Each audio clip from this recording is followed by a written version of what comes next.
Everyone, we are Vulcan Robotics, an award-winning robotics team from San Mateo. This has been our third year participating in First Tech Challenge, an annual robotics competition. In this presentation, we will go over our team's history, how First Tech Challenge works, what robotics is like, and what you can do if you want to join. So to start things off, we're just going to go around and introduce ourselves. My name is Pratik. I'm the team captain. I'm going to be a senior next year, and I attend Aragon High School. I'm Kiki. I'm also going to be a senior next year, and I go to San Mateo High School. I'm Leon. I'm going to be a sophomore next year, and I go to Design Tech High School. I'm Bernard. I'm going to be a junior next year, and I go to Aragon High School. Hi, my name's Stephanie. I'm currently a senior at San Mateo High School, and I will be pursuing computer science and engineering at Davidson. So just a bit of our team values. We were founded 3 years ago on the principles of independence and opportunity for students. This means that we are completely student-run without any official mentors. We also value iterative design and simplicity as our core design principles, aiming to have a well-tested robot before every competition. Iterative design is essentially the convention that for every iteration of our product, we improve it after analysis of its strengths and weaknesses. So I'm going to talk about what is robotics and how that applies to FTC. So robotics is pretty much using like mechanics and programming to build robots or things which can do stuff. And in FTC, each year they set a game challenge, and what a robot does is it's supposed to compete in that challenge and get points, as well as compete against other teams. So what is FIRST? FIRST is an organization that promotes robotics in youth, where teams are challenged to design, build, program, and operate robots to play in a floor game in an alliance format. FIRST emphasizes two values: gracious professionalism and cooperation, in ensuring that with the competitiveness in robotics, teams maintain good sportsmanship. So the First Tech Challenge is a specific branch of the First League and competition for grades 7 to 12 to build compact robots requiring not as much money as higher league sport. And every single year, FTC has a new game challenge for robots to compete. This year's past challenge is named Velocity Vortex.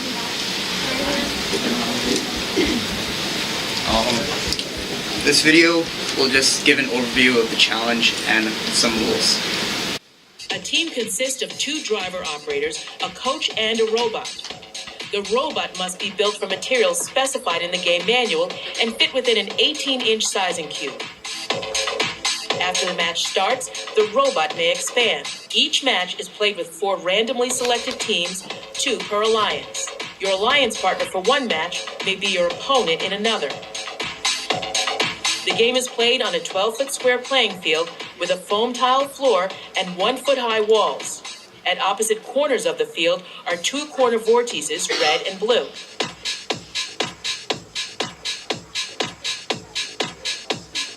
Between them is the center vortex, which can freely rotate.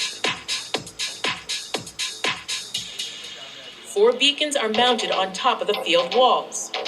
Below each beacon is a unique vision pattern for navigation. A white tape stripe leads up to each beacon. The field is divided by red and blue tape stripes.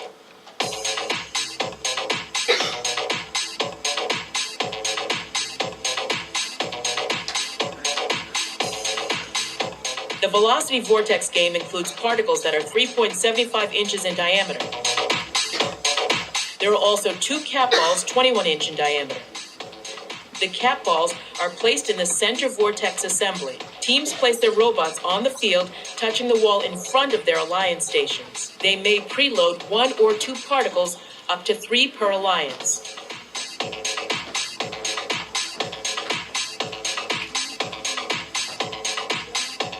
Before the match, field personnel randomize the 4 beacons. The match begins with a 30-second autonomous period. Robots can only operate by pre-programmed instructions. If a robot presses a beacon button matching its alliance color, the alliance is awarded 30 points. Also, an additional particle will be added to the field before the driver-controlled period begins. A cap ball in contact with the floor will earn an alliance 5 points. Each particle scored through the center vortex earns 15 points, and particles scored into corner vortices earn 5 points each.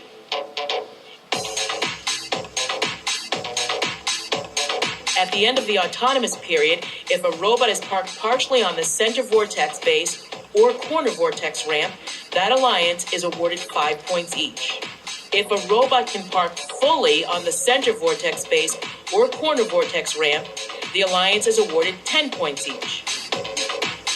After the autonomous period ends, the field personnel introduce additional earned particles into the field. Then the 2-minute driver-controlled period begins. Now each particle scored through the center vortex earns 5 points.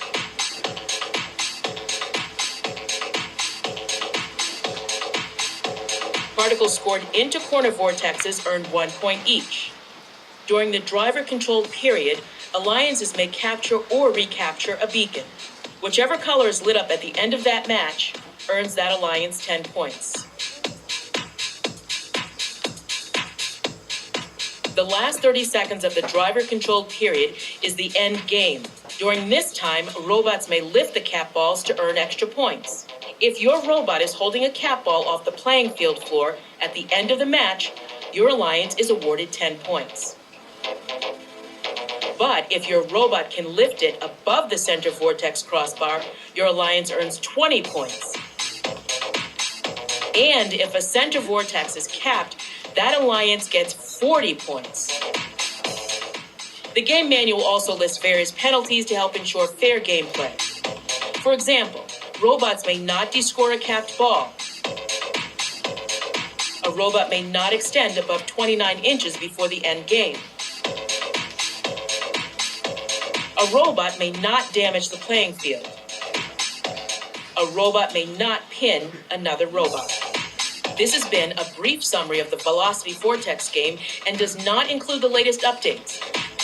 Please carefully read the game manual and the game forum for the complete.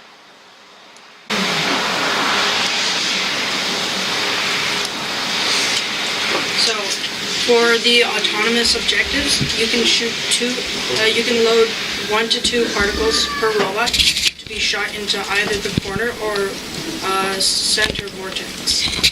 You can knock the cap ball, the big ball, off the center vortex base to earn points. You can also claim beacons and park either partially or completely on either vortex. During the driver-controlled period, you can pick up particles, which are the smaller balls, and to shoot them into either the corner or center vortex. You can also claim beacons or reclaim beacons for your alliance.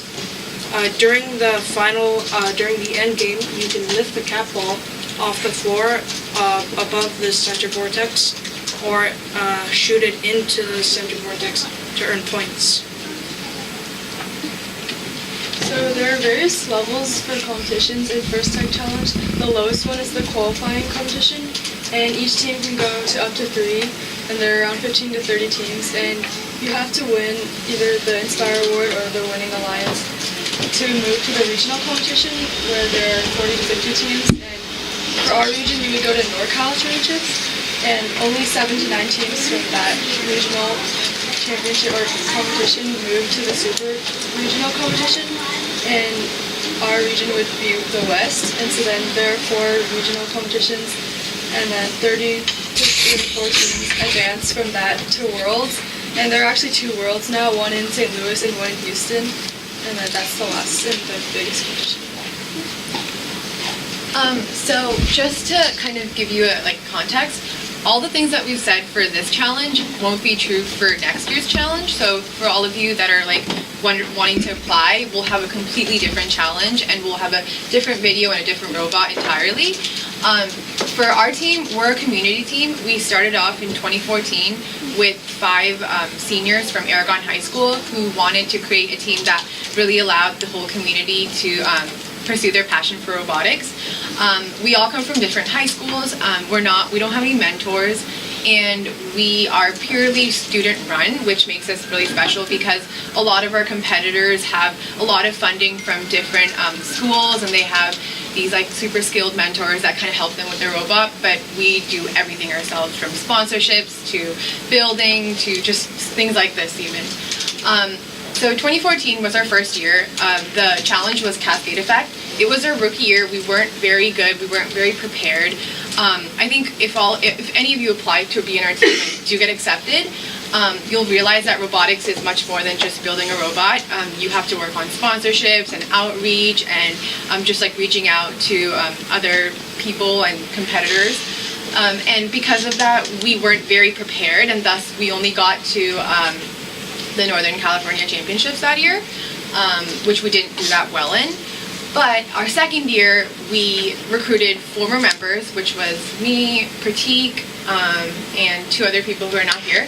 And that year, we actually kind of fixed our mistakes, made a better robot, and we actually got to the World Championships that year. And so this was last year, and we won second and set the world record. And we are a 9-person team, and we're just really passionate about engineering and what we do. So we really hope all of you want to apply. This year we will be accepting 3 or 4 members, because we do have a cap of 9 members, just because it gets a bit difficult to control all of you, or all of us when it comes greater than that number. But we'll tell you a bit more about who we are and what we did this year.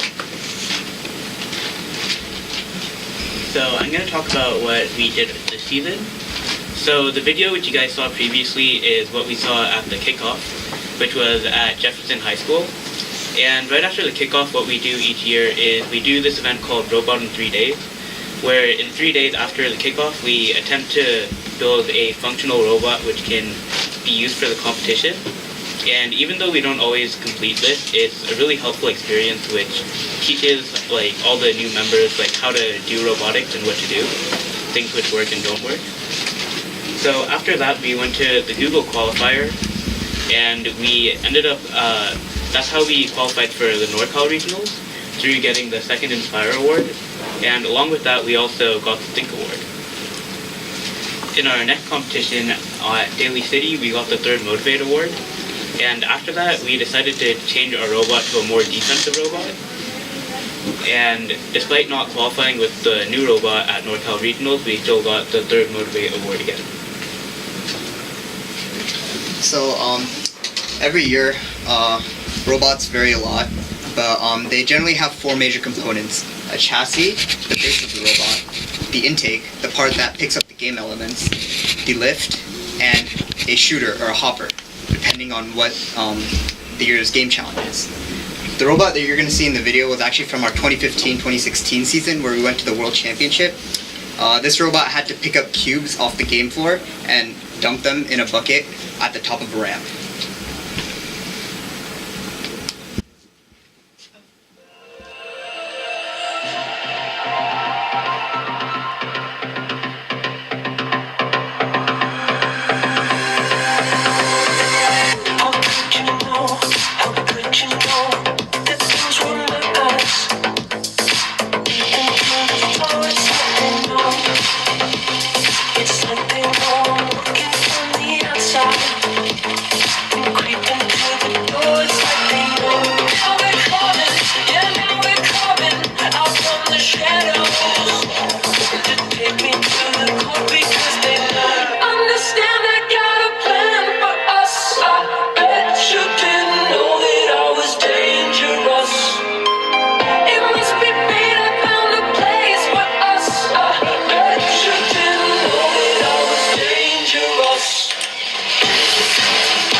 this is actually a match of us at Worlds, and this will give you a good idea of how the matches work in actual competitions.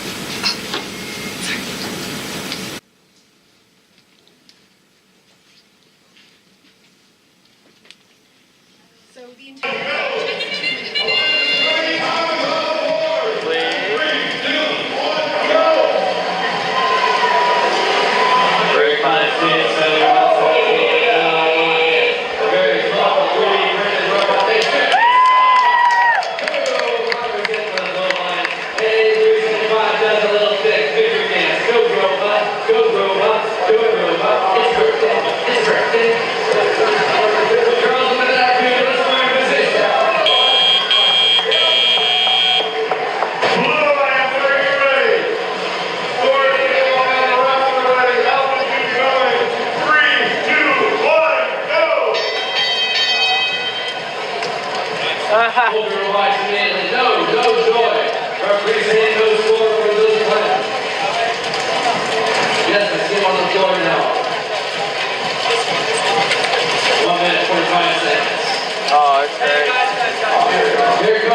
Commentary on that. All right. So, before we move on to the next slide, just want to give a quick demonstration of our robot.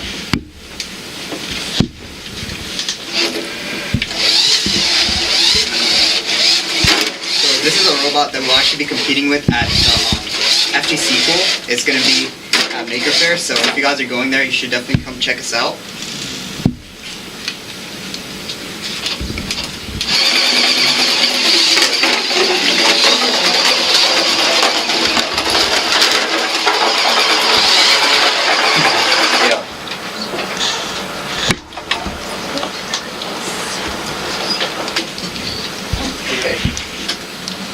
So mechanical is the aspect of the robot that deals with designing and building the robot.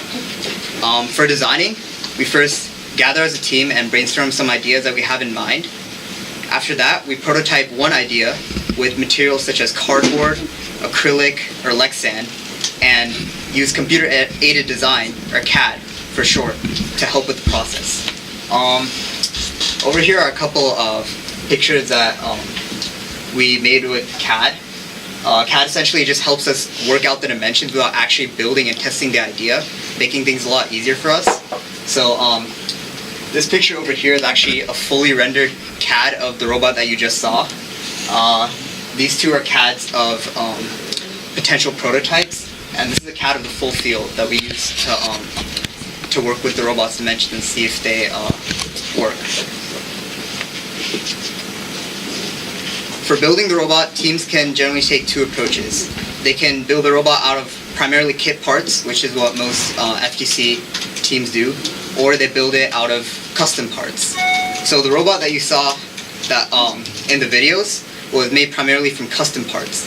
In custom parts, what you do is teams essentially design them from raw materials and have to use CAD extensively. For kit parts, which are primarily on this robot, they are specifically designed and made and distributed by robotics companies so that teams can work out their dimensions with ease. So you'll see a lot of this thing over here. This is what's called as a channel. It essentially provides the structural basis for the robot. We also have some other kit parts on this robot, such as wheels, bearing, shaft, collars, etc. We also have some custom parts on this robot. Over here you can see the plastic, which we had to design and build ourselves. So, yeah.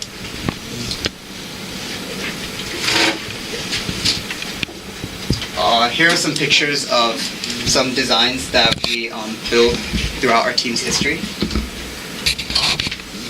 So for programming and electrical, after we have already built the robot and the mechanical aspect, we try to fit our electrical around that so it doesn't mess with the function of the robot. And for programming, we program in Java, and the main use for it is during the autonomous period, where you can't touch the controller at all. So with the programming, we use it to get a lot of points. Like this year, the autonomous, you could get over like 150 points, which is more than a lot of teams got throughout the whole match. So actually, just to point out like a couple of cool things you can do with programming is for like the beacon objective that was in this year's game challenge and last year's game challenge. You can actually program your robot to use a color sensor to detect which beacon, which button to press on the beacon. You can also use vision, which is using the camera of the phone that's on the robot to help decide which button you want to press on the beacon. So in addition to all the mechanical and programming electrical aspects of robotics, FIRST is also really big on outreach, and so a large part of our team is outreach, and we try to teach little kids about FIRST and robotics. And so we have some social media, including Facebook, Twitter, and YouTube, where we post updates about our robot and our competitions and how everything is going. And a few of our members planned SM Hacks, which is a hackathon for high school students, and we also got to talk about FIRST there and robotics and how programming can help with robotics, as we talked about earlier. And then one of our members, Pratik, worked at the Kids Smart Academy summer camp, where he taught younger kids about robotics and programming. And then we held workshops at the San Mateo, Foster City, and Fremont Library for children in elementary school, and we taught them basic robotics concepts. And then last year we went to the Maker Faire, and we displayed our robot and also competed there. And then this year we'll also be going to the Maker Faire again.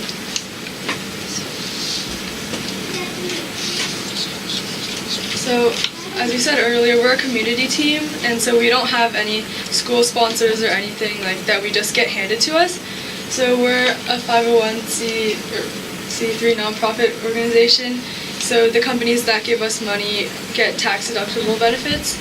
And this year we're 100% corporate sponsored, so we don't have any families or people, just individuals donating to us. And we get two types of sponsors. We have service sponsors and monetary sponsors. Service sponsors are sponsors that give us, the Mach 1 water jetting. They give us specific pieces that we can get water jetted. And then Synex gave us money and also 3D printers, which is like a service. And then we also have No Starch Press, which gave us money. Intuitive Surgical also gave us money. Plethora gave us money. And Blueberry Printing is for our stickers, because we have custom stickers. And then Poncho Villa and Copenhagen are food sponsors for competitions and for long meetings. So currently we're taking applications from anyone that is going to be in grades 7 through 12. We highly encourage anybody that has a passion for robotics to apply. As discussed in the presentation, robotics isn't necessarily just mechanical, electrical programming. It also has a huge emphasis on outreach and sponsorship. So if you have skills in those, we'd love to have you apply. Yeah, just know that whatever it is you have to offer, there's a spot for that on Vulcan Robotics. You'd have to go to our website, vulcanrobotics.org, and yeah, applications are due May 28th, so don't hesitate to apply. So I hope you enjoyed our presentation, and if you have any questions, feel free to ask them now or just come up to us in general. We also have a Facebook and a Twitter, so feel free to message us if you ever have any questions. And does anyone have any questions as of now? No? So who's planning to apply or has an interest in applying? The moms? Okay, we want... My son. Your son? Okay, perfect. That's awesome. Well, okay, well that's good. It's definitely going to be competitive, just because last year we got about 20 applications and we accepted we accepted 3 people or 4 people. 5. Oh, 5. I'm sorry. Okay. 5 people. And it starts off with just your application on Google Forms, and then after we have a Skype interview with you, and we just kind of get to know you and see what you can offer for our team. But don't be afraid if you don't have any robotics experience. At the end of the day, we're all students and learners as well. So if you're just interested and you want to kind of maybe pursue engineering in the future, then this is a great opportunity for you, because you really do get to kind of test your skills and learn about a lot of new things. So thank you.